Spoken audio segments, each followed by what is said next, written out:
واقعہ سلطان صلاح الدین ایوبی قسط نمبر 183 اپنا اسلامک اسٹوڈیو۔ ناظرین، یہ ایپیسوڈ دیکھنے سے پہلے آپ سے درخواست ہے کہ اگر ہم دوسرے موضوع پر کوئی ویڈیو اپلوڈ کریں تو برائے مہربانی اسے بھی مکمل واچ کیجیے گا۔ نئے موضوع کی ویڈیو میں بھی علم و حکمت کا زبردست خزانہ موجود ہوگا۔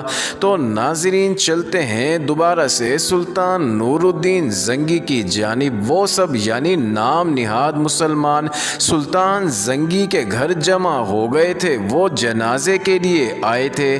ان میں سے بعض بے چین تھے، جیسے زنگی کے انتقال سے غم زدہ ہوں، مگر بے چینی یہ تھی کہ وہ زنگی کو شام سے پہلے دفن کر دینا چاہتے تھے۔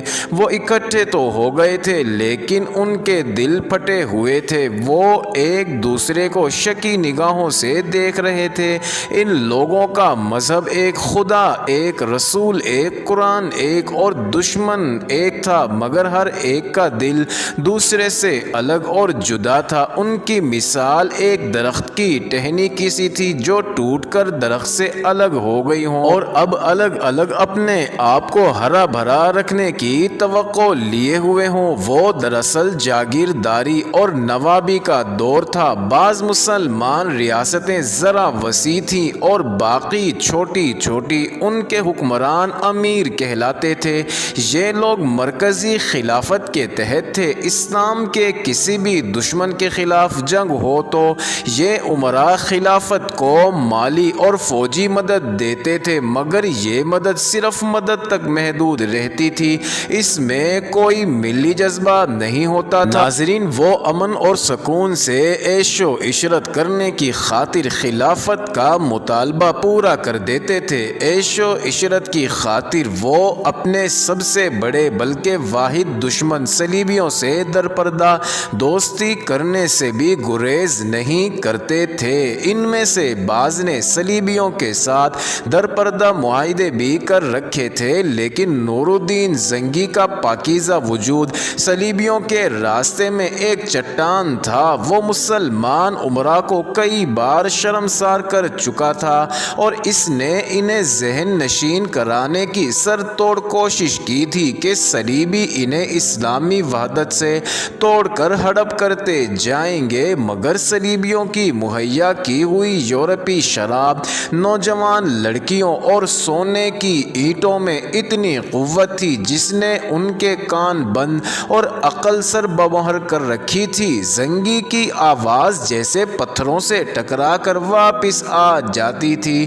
وہ سب سے پہلے جاگیردار اور نواب تھے، امیر اور حاکم تھے، اور ان کے بعد اگر مذہب کی بات چل نکلے تو وہ اپنے آپ کو مسلمان کہتے تھے۔ ان کا اگر دین تھا تو وہ ان کی ریاستیں اور جاگیریں تھیں، یہی ان کا ایمان تھا۔ وہ اسلامی وحدت کے قائل نہیں تھے، جنگ کے سخت خلاف تھے، کیونکہ انہیں خطرہ محسوس ہونے لگتا تھا کہ صلیبی ان کی جاگیروں پر قبضہ کر لیں گے۔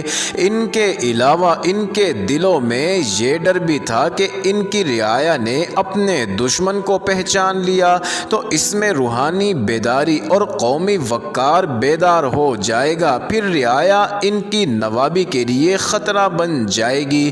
حقیقت یہ تھی کہ رعایا ان کے لیے مستقل خطرہ تھی۔ لوگوں میں قومی وقار موجود تھا۔ زنگی کی فوج انہی لوگوں کی فوج تھی۔ اس کے مجاہدوں نے 10 گنا دشمن کا مقابلہ بھی کیا تھا۔ یہ جذبے کا کرشمہ تھا۔ امراء کو یہ جذبہ ایک آنکھ نہیں بھاتا تھا، لہٰذا وہ زنگی کو بھی پسند نہیں کرتے تھے اور صلاح الدین ایوبی کو تو وہ اپنا دشمن سمجھتے تھے۔ ناظرین، اب زنگی فوت ہو گیا تو وہ خوش تھے۔ انہیں معلوم تھا کہ اس قوم میں اب کوئی زنگی نہیں رہا اور جہاد بھی زنگی کے ساتھ ہی دفن ہو جائے گا۔ ناظرین، زنگی دفن ہو گیا۔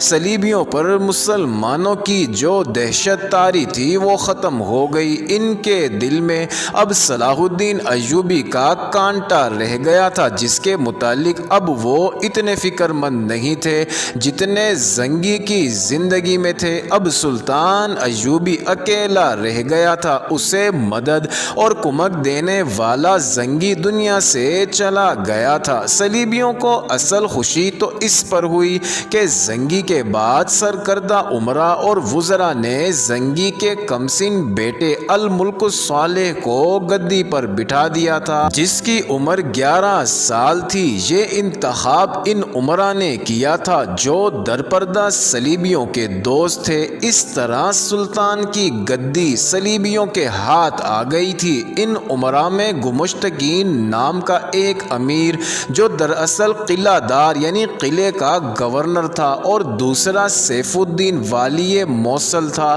دمشق کا حاکم شمس الدین بن عبد المالک تھا۔ الجزیرہ اور نواحی علاقوں پر نور الدین زنگی کے بھتیجے کا راج تھا۔ ان کے علاوہ کئی اور جاگیردار تھے۔ ان سب نے خود مختاری کا اعلان کر دیا۔ وہ بظاہر خلافت کے ماتحت تھے لیکن عملاً آزاد ہو گئے تھے۔ وہ اپنی اپنی جگہ بہت مسرور تھے، مگر محسوس نہ کر سکے کہ وہ ذروں کی طرح بکھر کر صلیبیوں کا آسان شکار بن گئے ہیں۔ ناظرین، زنگی کی وفات سے عالم اسلام کو جو نقصان پہنچا تھا اسے زنگی کی بیوی نے محسوس کیا، سلطان ایوبی نے محسوس کیا اور ان لوگوں نے محسوس کیا جن کے دلوں میں اسلام کی عظمت زندہ تھی۔ ناظرین، اس حادثے کو بہت دن گزر چکے تھے۔ سلطان ایوبی اپنے کمرے میں ٹہل رہا تھا۔ کمرے میں مصطفیٰ جودت نام کا ایک اعلیٰ فوجی افسر بیٹھا بول رہا تھا۔ ناظرین، مصطفیٰ ترک تھا۔ وہ نور الدین زنگی کی فوج میں منجنیقوں کا کمانڈر تھا۔ زنگی کی وفات کے بعد اس نے عالم اسلام میں جو تباہ کن انقلاب دیکھا اس نے اسے تڑپا دیا۔ اس نے یہ کہہ کر لمبی چھٹی لے لی کہ اسے ترکی گئے کئی سال گزر گئے ہیں، لہٰذا وہ ترکی اپنے گھر جانا چاہتا ہے۔ وہ دمشق سے روانہ ہوا، قاہرہ پہنچ گیا اور سلطان ایوبی کے پاس چلا گیا۔ مصطفیٰ ان فوجی افسروں میں سے تھا جو افسر کم اور مسلمان زیادہ ہوتے ہیں۔ اسے معلوم تھا کہ زنگی کے بعد صرف سلطان ایوبی ہے جو عظمت اسلام کی پاسبانی کر سکتا ہے اور کرے گا۔ اسے ڈر تھا کہ سلطان ایوبی کو اس طرف کے حالات کا علم نہیں ہوگا، چنانچہ وہ سلطان ایوبی کو وہاں کے حالات سنا رہا تھا۔ اور فوج کس حال میں ہے؟ سلطان ایوبی نے اس سے پوچھا تو مصطفیٰ الجودت نے کہا، اے میرے سلطان، بہت بری خبر لایا ہوں۔ معزز ناظرین، یہ انٹرسٹنگ ویڈیو جاری ہے۔ اگلی ویڈیو قسط نمبر 184 میں دیکھنا مت بھولیے گا۔